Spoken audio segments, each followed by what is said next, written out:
Cette série.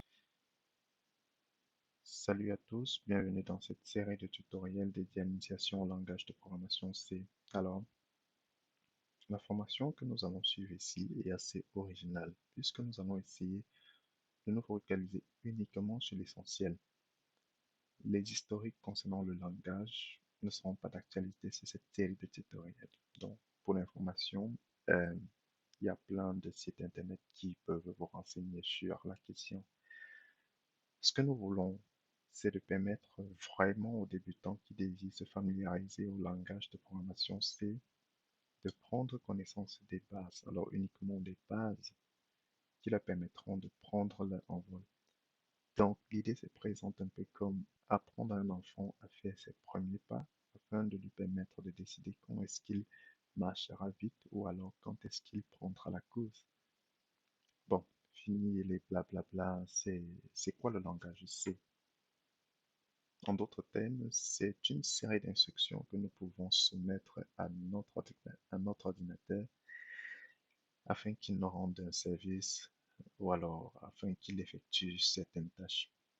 En d'autres termes, c'est un moyen pour vous de communiquer avec votre ordinateur. Alors, pour la petite parenthèse, le langage C est un langage un peu supérieur au langage en lui-même de la machine. Donc, avant le C, il y avait d'autres langages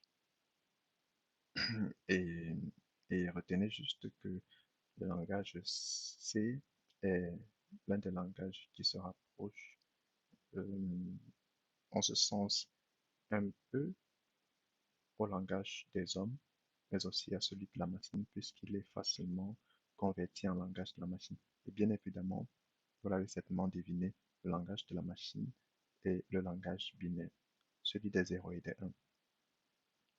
Du coup, on sait, on évite ce cauchemar. Car imaginez-vous par exemple que vous souhaitez dire un Hello World à votre machine en langage binaire. Vous imaginez la série de conversions que vous allez effectuer pour pouvoir, euh, pour pouvoir voir la série de 0 et de 1 compréhensible par la machine. Donc, le langage C vous évite de faire toutes ces choses-là et vous permet juste en quelques lignes de commande de soumettre cette instruction à votre machine. Bref, donc en conclusion, l'apprentissage du C vous permettra d'écrire des programmes qui vous permettront d'effectuer de multiples tâches et ce sera à vous de les déterminer.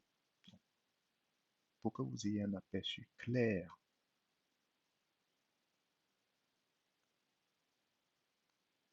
de l'utilisation du langage C, par exemple, euh, ils sont très employés, ils sont très demandés dans les systèmes embarqués, c'est-à-dire vous pouvez développer des programmes que vous allez flasher ensuite dans des hardware et concevoir ainsi des appareils électroniques et autres. L'un des domaines les plus courants est celui de l'automobile. Enfin, les, les informations, bien évidemment, sont dans multiples pages Internet ou alors à vos côtés, tout ce qui est électronique, il est très probable que euh, les codes sources qui permettaient d'effectuer les tâches de vos multiples appareils électroniques soient probablement été développés en C. J'ai dit très probablement puisqu'il existe plusieurs autres types de langages. Donc, le langage C est parfait et on va dire ça comme ça, la référence en ce qui concerne les systèmes embarqués. Donc, du coup, une petite recherche sur Internet de votre part ne vous fera pas de mal. Ici, on se consacre juste à l'essentiel. Donc, pour finir, nous étions dans l'environnement de programmation CodeBlocks. C'est un logiciel assez léger et très pratique. Je vous conseille donc pour notre prochaine vidéo de le télécharger, de l'installer pour être au top pour la suite.